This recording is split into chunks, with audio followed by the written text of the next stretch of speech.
This is Dark Lane demo tapes on steroids. I don't even like Hotline Bling, and I'm sitting there being like, oh shit. It's definitely to drown out the Kendrick Lamar shit. Drake is the petty king. It was literally like, I have a bigger than everybody. I knew the Grammys were rigged. But the industry wanted some girl that's talking about putting that in your face. I gotta stack out this gold. I tell you I'm on the road. About to get all this dough. Me and no fuck niggas know. I swear to God we the ghosts. This ain't the story they told. Man, if you know, then you know. I never had to tell my dogs that we on room for greatness. They paper getters, they want money. Welcome to the Real Oshow. If you clicked on this is an emergency podcast because we are Drake Glazers, or I mean fans. He dropped 100 gigabytes of music and mostly content, and we're here to explain why he maybe did this. Joshua, I know you have some ideas behind this. I'm going to give my 2 sentences, and then I want you to come behind it because I know you have some strong thoughts here. One, I think this is a little bit of a cover-up from the Kendrick Lamar thing, like that he maybe lost, maybe he didn't. I think it was kind of like a tie. I think he wants people to stop talking about the Kendrick Lamar loss, which is that. 2, I think he has an album coming outside of the Party Next Door one that he already announced. What do you think about that? Listen, Drake's on top, and he's showing that he is so big. Like, the first thought initially, I was like, holy fuck, did he just drop 100 gigabytes of music? Like, that was my first thought, was like, holy fuck. It's going to be an overwhelming amount of music, because there's already a couple of Drake websites that are like a ton of his leaks anyway, and he knows that. But he dropped this himself. Like, he leaked this himself. And again, to your credit, I do think it is with the Kendrick Lamar. I think that helps the process, because Kendrick has stayed just quiet, and Drake's just continued to move on and be like, look, I am the biggest, I am the best. You can throw shots at me, but it doesn't matter. Even if you hit me, I can still keep going.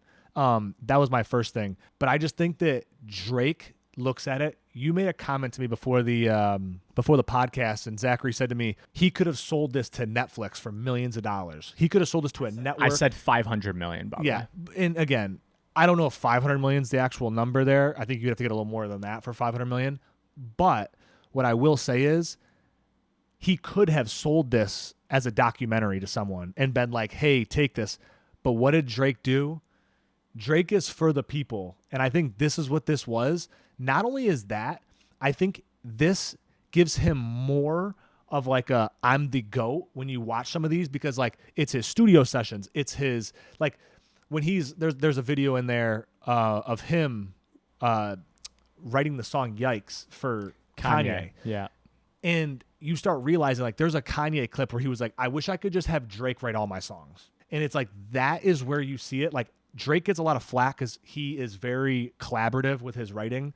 He has other people in the room with him writing at times. All the greats do that. Every great that has ever walked this earth has done that. I saw that from even Kendrick Lamar. I just want to say, even Kendrick Lamar does that. Everybody good has ghostwriters. Taylor Swift has ghostwriters. Ed Sheeran has ghostwriters. But they all write.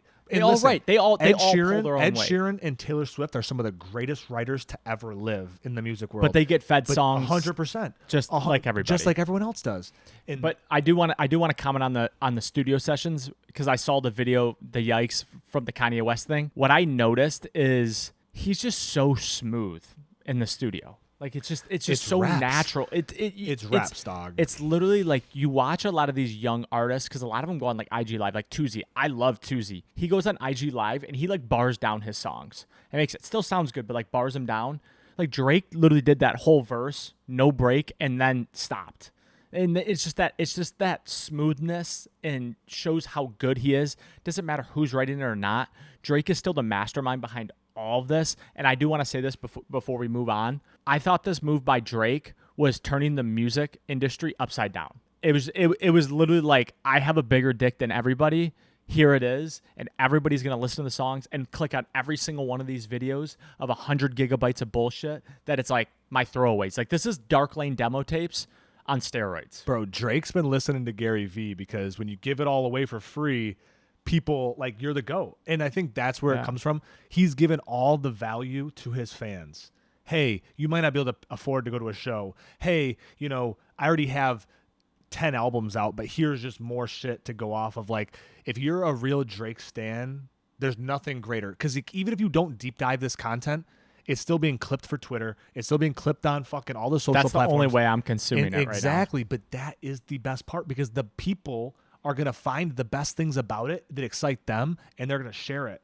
Like there's been some incredible moments. I don't even like Hotline Bling, and I'm sitting there being like, oh shit. There's a moment in here where Drake's talking to his mom about Too Good with Rihanna, saying that, you know, it's about Serena Williams, and he made the song because he knew she would like it and she would fuck with it, but she wouldn't be too mad. And then he put Rihanna, who he was fucking, on the thing. Like he put his new girl on it. Like that is the GOAT. The pettiness runs deep. No, with Drake. that's like I've never been more of a fan for Drake when I saw that. And Sandra, holy shit, bro. She was sitting here going, oh, I knew that was about Serena. I know. She's like, she knew everything, and that's how you know that she was watching her son. She just knows her son's content, his music. Well, I also It's think incredible. they have a great relationship too. But I do want to say this, you know, and I kind of got this thought just now, and I haven't thought about it literally till we pressed record, and you were kind of just talking right there.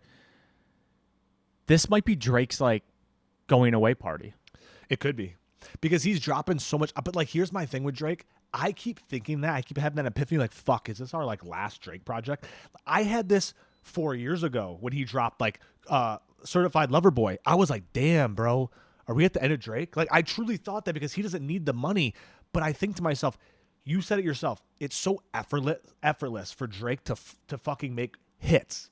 It's effortless. So if he could effortlessly make hits, he obviously loves it. Yeah, but I agree. And I don't think this is going to be the last project we ever get from him, but 3-4 years of silence, I don't think is out of the realm of possibility. I think we are on the back nine of Drake a rapper. I agree. As an artist, I think we're on the back nine.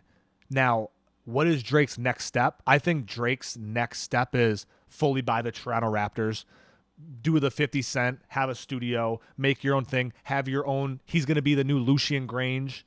Like he's going to step into some like movie music roles. Like he's going to have control on a lot of things. He could have already done movies. He could do anything. To me, I'm like, what is Drake like? He loves basketball. He's gonna buy a basketball team, and he ain't gonna split it with no one. I think he's like, I want to outright buy a fucking hooping team. I want it to be mine. And it's not gonna be just any team. It's gonna be the Toronto Raptors. Like, it's going to be the Toronto Raptors. Like I said, he's gonna be on his Gary Vee. He wants to buy the team where he's from, and I think that's where it is.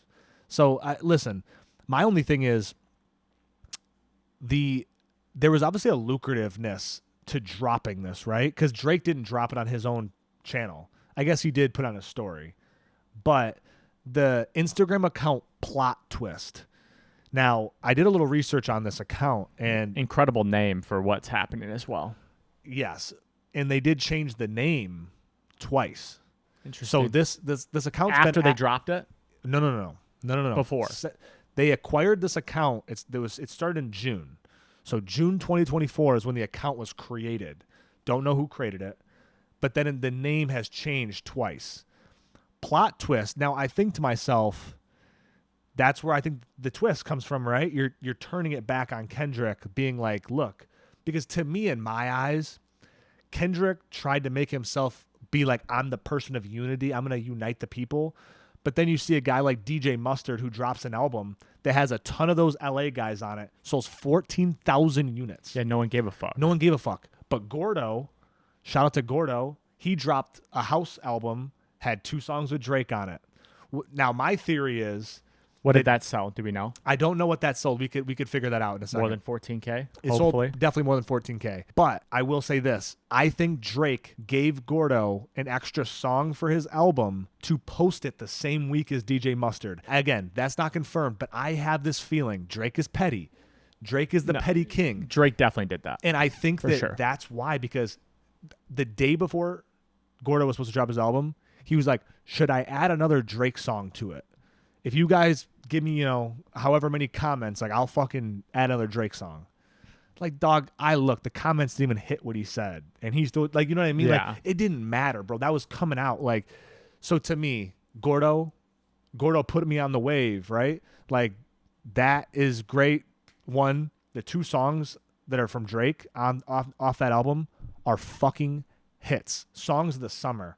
And that's where I think that you are right. This is going perfectly into the Party Next Door and Drake, which, let's just talk about that for a second. That's going to be incredible. That is, if the Grammys weren't so fucking rigged, it would win every award if it wasn't so fucking rigged. Well, Drake would win the award every time. You It know, wouldn't be fun. I knew the Grammys were rigged when Mac Miller's Swimming lost to Cardi fucking B. Cardi B is an industry plant, no. though. But that's when I knew.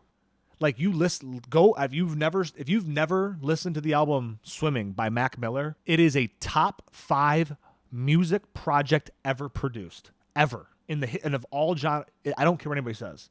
It is a perfect symmetry of the growth of an artist. We always talk about the growth of an artist, and that's why I love Drake so much, because his growth is just like, he never bottoms out. He just keeps going. Mac Miller, before he passed away, R.I.P., Swimming was a pinnacle of his whole career. But the industry wanted some girl that's talking about putting that pussy in your face. But that's where I was. I was like, Mac was actually like talking about like real shit. And then you got Cardi B, who's like talking about drugging dudes and taking all their money at a strip club, and it's like, that wins a Grammy. It doesn't make sense. You know, as we round out the show, I don't know if you saw this, Joshua, but Kanye West said Drake is the best artist ever by numbers, but Jay-Z is the best artist by inspiration. Did you see that? Yeah. By chance? And I maybe that is right, but it's hard to say. You know, the proof is in the pudding in a lot of ways. But this content that Drake put out, I just think it shocks me. And I know we kind of talked about it earlier about how he could have sold it for $500 million. Or I think I honestly, before the show, said $1 billion because it's just like Drake is just Drake. Like if Netflix was like, we have exclusive Drake content and you have to pay $100 one-time fee, people are paying that $100. Oh, Drake could have sold the fuck out of this. But if he wanted to. And honestly, it will be even bigger and better that he just put it out. And I think it is to definitely, as we kind of round out the show, it's definitely to drown out the Kendrick Lamar shit. I truly think, and I also think it's just to show, like, I have so much content and music that's better than you that it's like I can make you irrelevant. I think that's 5% of it. I don't think that's like what you're making it being like over 50% of the reason why he dropped this was because of that. I don't think so. I think that was like a small fraction of it.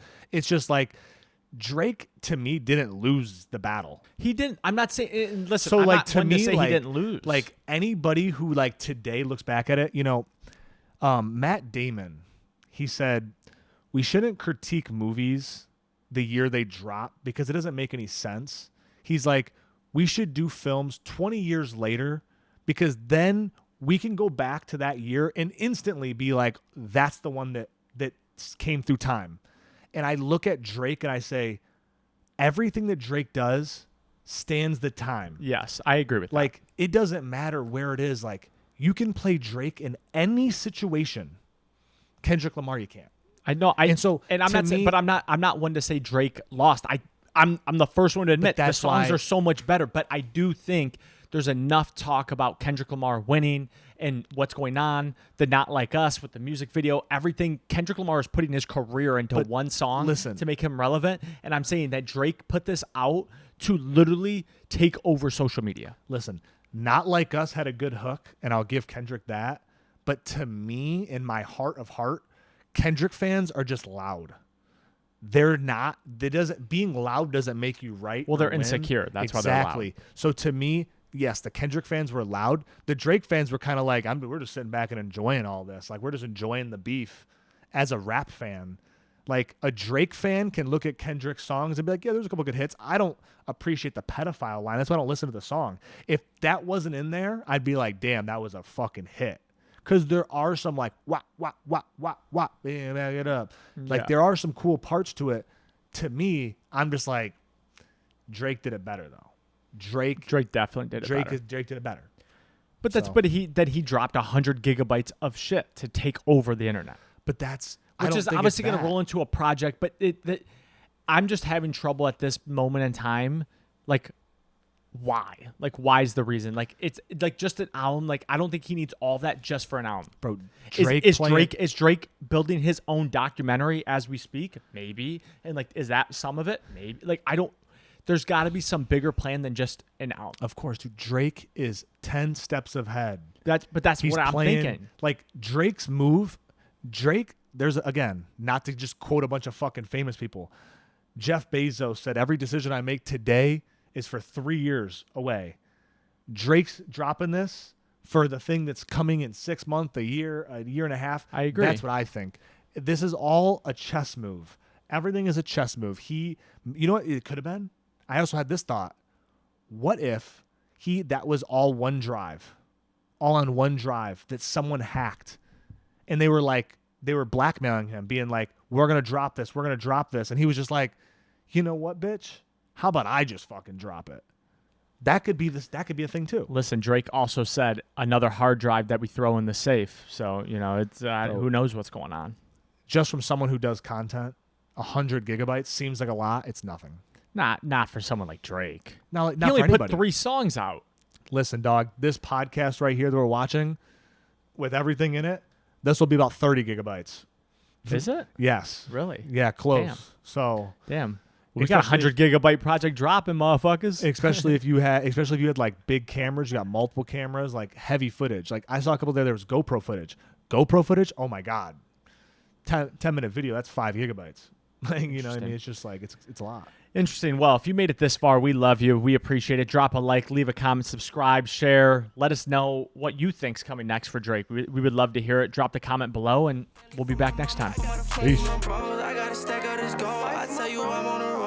About to get all this dough. Me and no fuck niggas know. I swear to God, we the ghosts. This ain't the story they told. Man, if you know, then you know. I never had to tell my dogs that we on rough for greatness.